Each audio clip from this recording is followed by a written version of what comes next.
Have you wanted to live on the beach? Well, we have the right person here today to tell us all the exciting stuff about Fort Myers Beach. Welcome back to TinyTalk. My name is Brian Sodre. Tom Kiddy with McMurray and members of Realtor Real Estate. And he is the Fort Myers Beach expert. Whenever I think Fort Myers Beach, I think Tom Kiddy. I'm a huge fan of him. I told him you have to come on our show, tell us more about Fort Myers Beach and how tiny homes could be implemented and who it can benefit.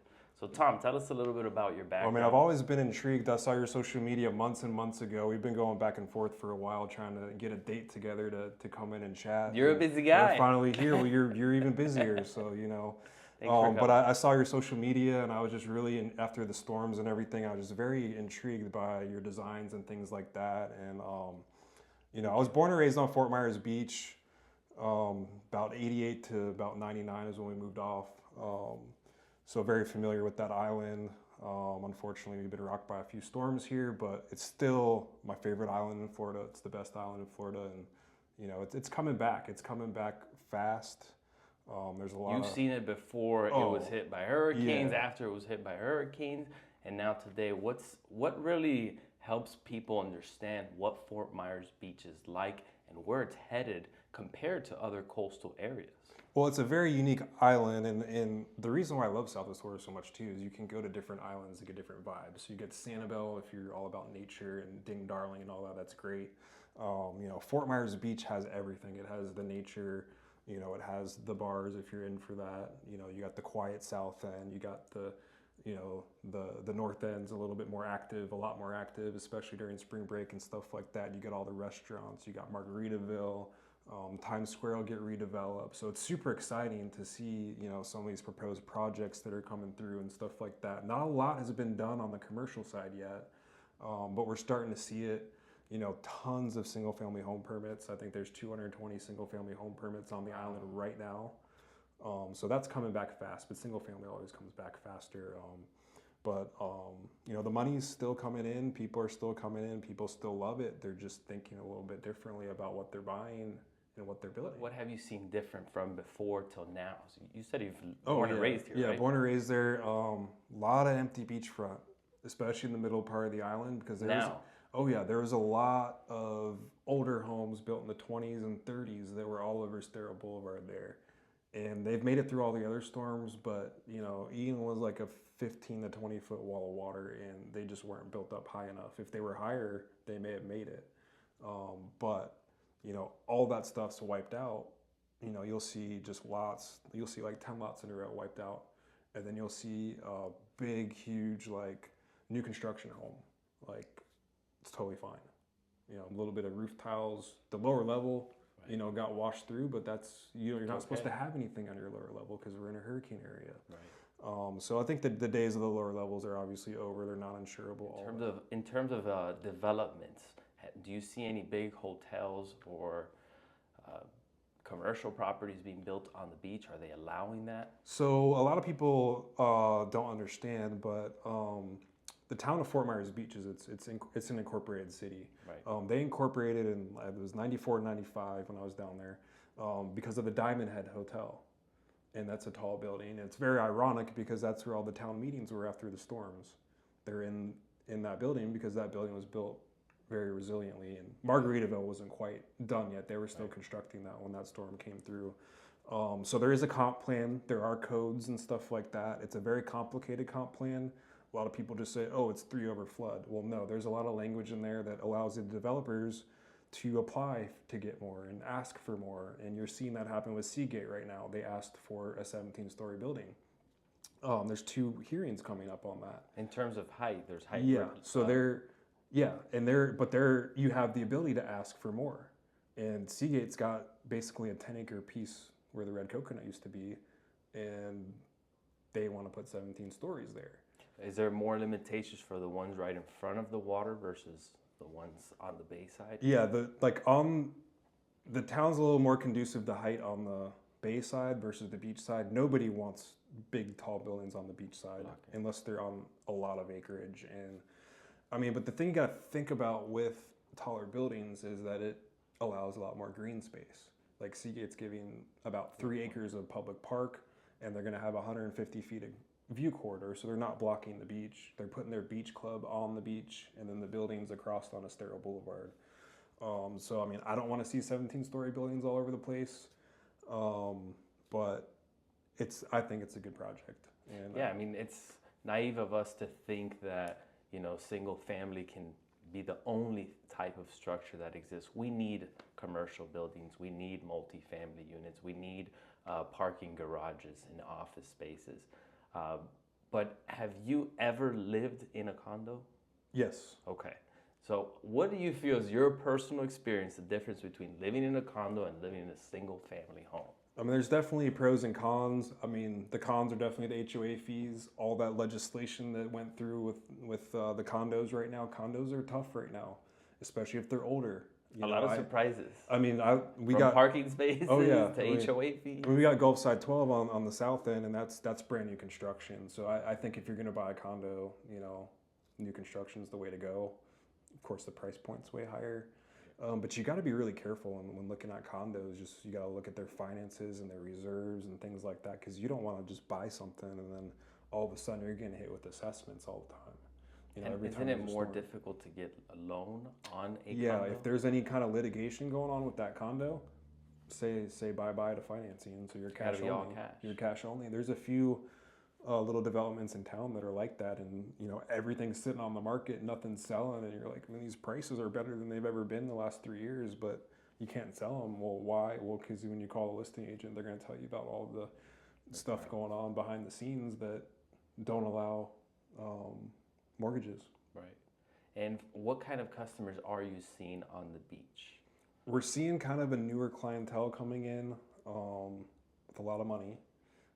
They're looking kind of, not everybody, but a lot of the new people are looking for 3, 4, 5-bedroom homes. You know, good size homes. Primary, secondary, investment. A lot of secondary homes. You don't see as many people probably moving there full time because business is tough and all that kind of stuff. I think we'll start seeing residents kind of return, you know, as the island continues to rebuild, because you have some older folks too that just don't want to look at rubble all day, so they moved into town, they moved into Gulf Harbor, they moved into, you know, some of these other developments just right in town. They don't want to say goodbye at the beach, but they still want to be able to drive to it. Close enough. Yeah, exactly. You know, So we have a huge shift in money. You know, we've got a generation, the baby boomers, who are in retirement mostly by Yep. now. And as they're aging, there's going to be they're like, how can I spend my money? You know, in my Yeah, last they wanna spend it. couple decades, right? They want to spend it. They want to see how they can enjoy their lives. So I can definitely see that Fort Myers Beach. oh yeah, and as the nationwide, the average home buyer right now, I think, is 57 or 58 years old. I mean, so with rates where they're at, you kind of can understand that, because the younger crowd, you know, probably can't afford to hustling just and bustling. drop a couple million on a house in cash. I mean, we need our mortgages, and you know, when you throw in all the insurance and all that kind of stuff too, it's just, you say, oh, is it worth it yet? Well, you know, let's just save our money, and you know, down the road maybe we'll buy something on the beach. So now, if you were to guide these individuals and they said, hey, I want a single family home on the beach, what does that look like now? I mean, it's tough. There's a lot of lots out there. There's a lot of overpriced lots out there. You really got to look at the comparable sales, and it's hard because there's not a lot of sales that have happened in the last, you know, I mean, nationwide and locally, we're at pretty much the bottom of the amount of sales happening. So On Fort Myers Beach. on Fort Myers Beach, in town, and nationwide, it's just a flat year in real estate. But I think 2025 is really going to open up. You know, I don't know where values are going to go, but there's more excitement coming in, things like that, because things are progressing. But there's a few different kinds of lots you can look at. I mean, on Fort Myers Beach, you know, your 50 by 90 lot, you see a lot of those on the north end. Me and my dad actually own a 50 by 125 lot, but you know, you can only fit so much house on those Right. lots. So you know, then you'll have the 75-foot wide lots, and you'll have 100-foot wide lots, but a lot of them are 50. Fort Myers Beach, you know, as they developed, a lot of people just kept lot splitting everything and Right. kind of just jamming the homes in, and you'll see some people buy 2 lots or buy the lot next door to the house they have already owned, and they just say, hey, I'm going to keep that as green space, which I love. I love to see that. But yeah, I mean, there's lots of different options there to build and things like that, and different products out there. So price points you were mentioning is around 1.2 to 1.5 for a 3.2. Yeah, I mean, something brand new construction. That's probably about where it's gonna go. More or less what size? There's a few homes on Delmar. There's two on Delmar Ave. I just listed one. It's a lot bigger, but I think there's like a 3-bedroom, 2-bath, probably around 12 to 1,400 square feet. Is probably going around $1.3 million right now. That's a good size, yeah, though. Yeah, and I think you're gonna have you're in a weekly rental zone. One of the best streets for that being, so as an investor, I mean, you buy one of those, you just weekly rent it, the rents keep going up, and then your values will appreciate too. So, I mean, you're cash flowing, and, you got a safe property, you got peace of mind because you're new construction, and, it's only going to go up from here. Honestly, and I think our audience knows very well, my passion behind these small footprint homes that we push is not necessarily just to solve an affordable housing problem. It is an affordable price point because of a smaller footprint. It's not rocket science, right? Right. It's not like we've got a magic wand to build cheaper homes. But in areas like Fort Myers Beach, what personally attracts me is how can I invest into something where I can spend less, use it when I need it, and then be able to still be easily rented out. Right. For example, in comparison to a mansion, sure, you're gonna have higher costs. You're gonna also be able to charge more rent. But are you really gonna be able to have full use of that property all year long? It's probably a very niche market that's going to utilize that property throughout the year, right? For a small footprint home, the way I view it is like that you're gonna be able to compete in that space of rental markets, right? Mm-hmm. For short-term rental specifically, you're going to go up against other homes that are 3-bedroom, 2-bathroom, and because yours is a smaller footprint but still has those amenities, you can compete with that price point. So not only are you spending less money to build these homes, but you're also generating more profit margins, which is why I believe if there's investors out there looking to build a tiny home on the beach, call Tom Kiddy to get you a piece of land, and then call Minneapolis to build you these homes. What are your thoughts on our concept in the beach? I mean, I love it. And as a rental property too, I mean, it's like you can spend $1,000 or $1,200 at Margaritaville to stay there for the night, but I imagine per night. No I way. imagine you build a nice little tiny home on the north end. It's going to be a lot cheaper than that. You got more space, you got more privacy, you can park your car. I mean, you can rent a golf cart and park it in front of your house. I mean, a lot of people, they'll park their car, they'll rent bikes, they'll rent a golf cart, live the island life for a week, and then go back up north. Yeah. Well, let's dive into those numbers. So I don't think I can remember all, so I'm going to read.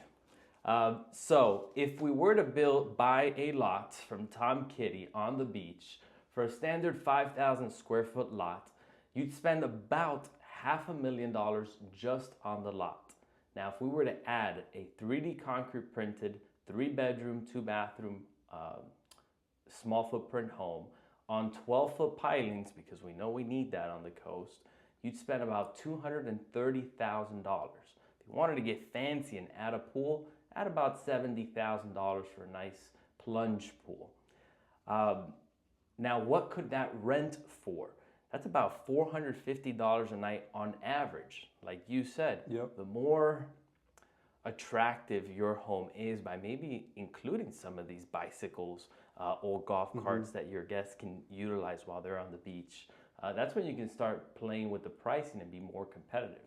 But at $450 a night with 70% occupancy, which I think is that's fair right now because you just don't have the units back yet. And the great thing about those numbers is they're only going to go up from here. Right. I mean, you got a lot of rebel still around, but people love Fort Myers Beach. This is what I've come to find out is I thought, these people aren't going to keep coming back. They love Fort Myers Beach. They don't want to go anywhere else. They don't like anywhere else.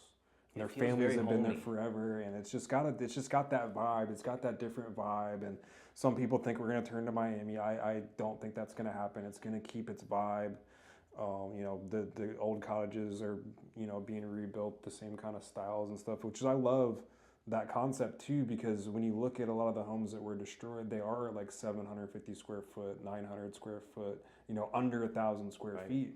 So to be able to replace those with brand new construction that's hurricane proof, It keeps that and vibe. it looks almost the same as your 1930s cottages, depending on how you design them. I mean, I'd love to see more and more of that, and I think we will. So, again, if you're buying the lot, $500,000, spending about $300,000 in new construction, you're all in at $800,000. Who would be able to qualify to build this $800,000 house on the beach? You'd need to earn about $240,000 in income, and with $40,000 down payment, you would be generating about $115,000 a year in just rental income.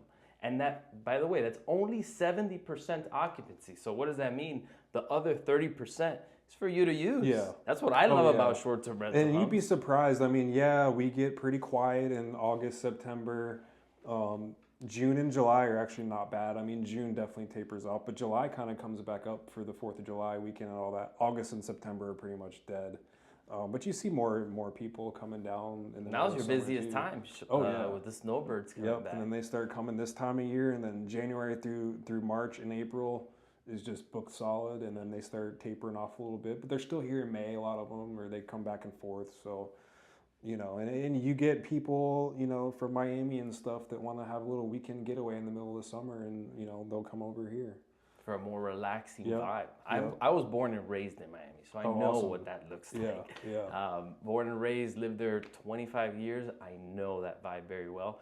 And it's just getting more crowded. I still have family there. I don't even visit them of how much I hate going to Miami. Yeah.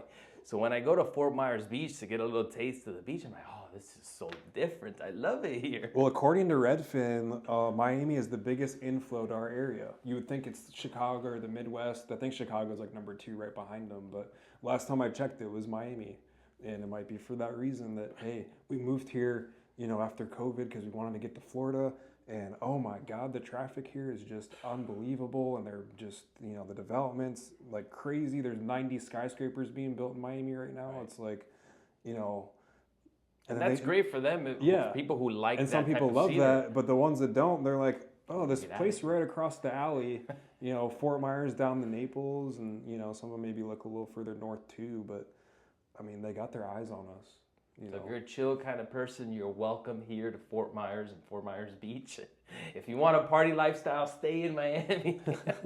Well, you can have that too on the north end of Fort Myers Beach. Do they really have all that? I mean, it's not like crazy Miami, but you can have some fun on the north end. But that's why I love Fort Myers Beach so much, because you could, if you don't want to be a part of that, you don't have to, and it's consolidated to that small area. Yeah, exactly, and you can still go up and things don't get crazy. It's not like Miami nightlife at all. Tell me about some of the activities that people can do around Fort Myers Beach. Oh, there's so many things to do out there. I have people DM me all the time like, hey, where do we park at the beach? Is there any parking available? I'm like, there's been parking all over the place for the last 2 years. Where are you at? I'm like, I guess I'm not doing a good enough job telling everybody in town to come out. But you've got over 30 restaurants and bars open. Last time I checked, it's probably up to 40 by now. You got farmers markets going on the south end in Santini. You got them going on the north end too. I think they paused that because of the beach renourishments there right now. But there's plenty of shops downtown Fort Myers Beach. You got cigar shops open. You've got pizza places. You got Wahoo Willie's. You got Snug Harbor, which is some of the best waterfront dining you can have. They're doing all the jet ski rentals. They're doing the boat rentals. They're doing the parasailing. All the stuff that you come to Fort Myers Beach for is still there, and it's still going on. Margaritaville has been a savior having that open so quickly. I haven't visited it yet. And you got the Sandcastle Championship coming up this week. What? Yeah, that's awesome. You have to go out to that. It's unbelievable the kind of art that these people do on these sand sculptures. And they trucked in all this really fine mine sand, and I guess they probably do like a truckload for each little sculpture. And they build these sculptures, half as big as this room probably. What? which is awesome. So I'll be going there. Tickets are super cheap.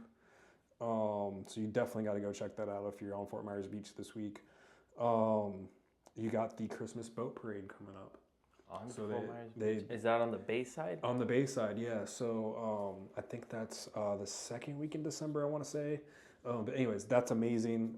Really cool atmosphere. Everybody goes all out for it, and they take them around the bay under the big bridge out to Pink Shell, and then they kind of do a loop and all that good stuff. But it's a super cool vibe, and a lot of people go to Dock Fords and Dixie Fish and Snug Harbor to watch it and have that viewing parties and stuff. When is that? I believe it's December 12th.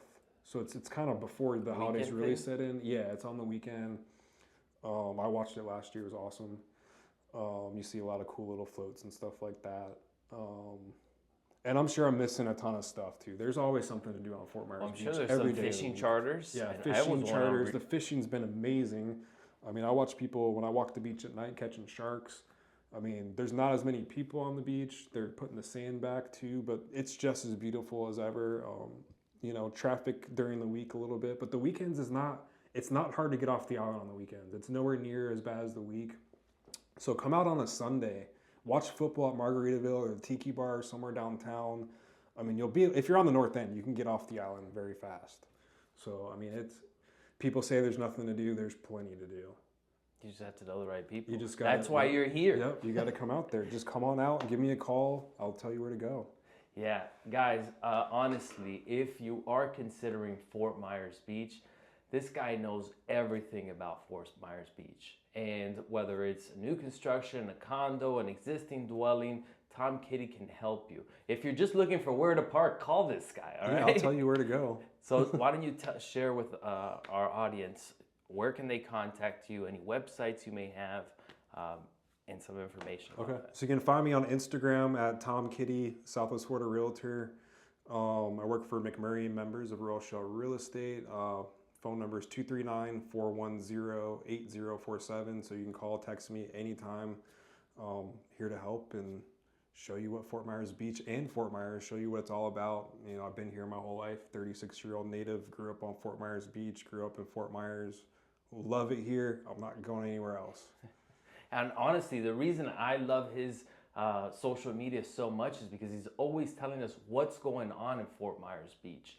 Specifically for me, what I love is the new development stuff, but he involves so much information about Fort Myers Beach. So follow Tom. Thank you for coming today. I appreciate it. And I look forward to hanging out with you on the beach. You'll be on my podcast soon too, so looking forward to that.